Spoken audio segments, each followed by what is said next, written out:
roditelji slave Boga na koncertu duhovne glazbe Progledaj srcem, najmlađi uživaju u svom posebnom programu, jer Super knjiga je i za njih pripremila pravo malo duhovno putovanje, kroz igru, crtanje, ples i smijeh.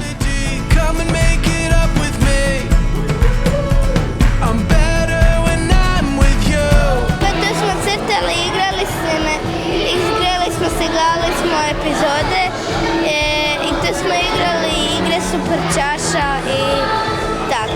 Prvo smo bili plesali, onda smo gledali Super knjigu, onda je došao Gizmo i...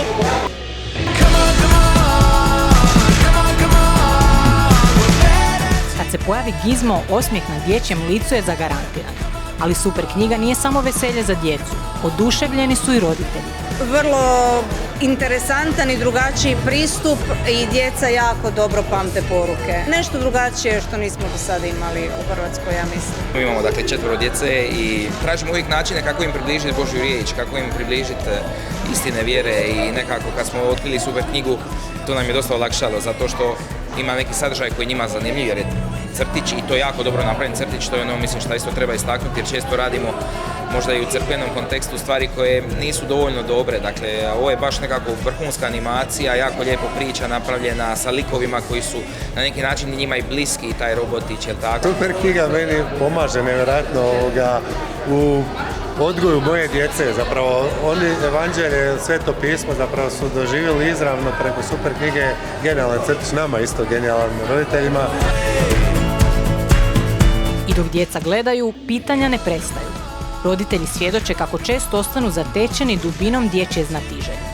Ali primijetili smo da kad gledamo zajedno da je to odličan izvor recimo nekakvog razgovora, da to otvara nam teme, oni imaju puno pitanja, pa onda možemo to odmah s njima iskomunicirati i na neki način tako lijepo približiti im Božju riječ. Ne znam svaki put odgovoriti na sva pitanja, da, ali vidim da nakon crtića ne da imaju pitanja, nego danima promišljaju i vraćaju se sa pitanjima, pa do onda nađem ja i odgovor.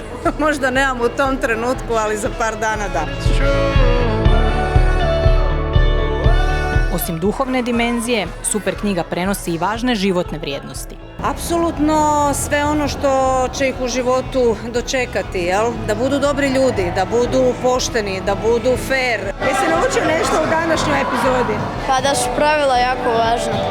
Zašto?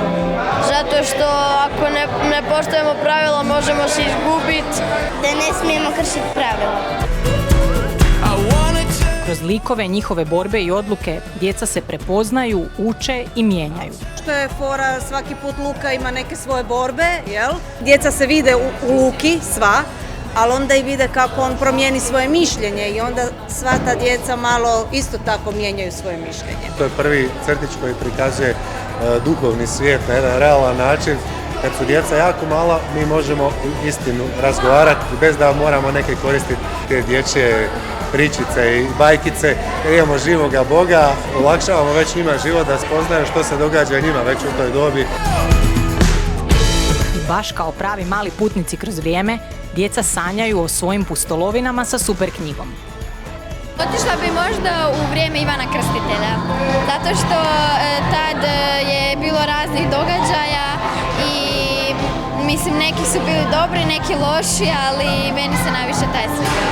Da bi sad u ovu epizodu išao koju smo gledali, onda bi rekao Luki da se mora držati pravila. Super knjiga nije samo crtić, to je most između igre i dubine, između djetinjstva i vjere. Kad bi morala opisati Super knjigu sa jednom riječju, kako bi opisala? Predivno. Super. Super knjiga je najdraži kratki filmić na svijetu. U svijetu prepunom buke i površnosti, Super knjiga je mjesto gdje djeca kroz igru i smijeh otkrivaju duboke istine, uče vrijednosti, postavljaju pitanja i rastu. Srcem blizu Bogu.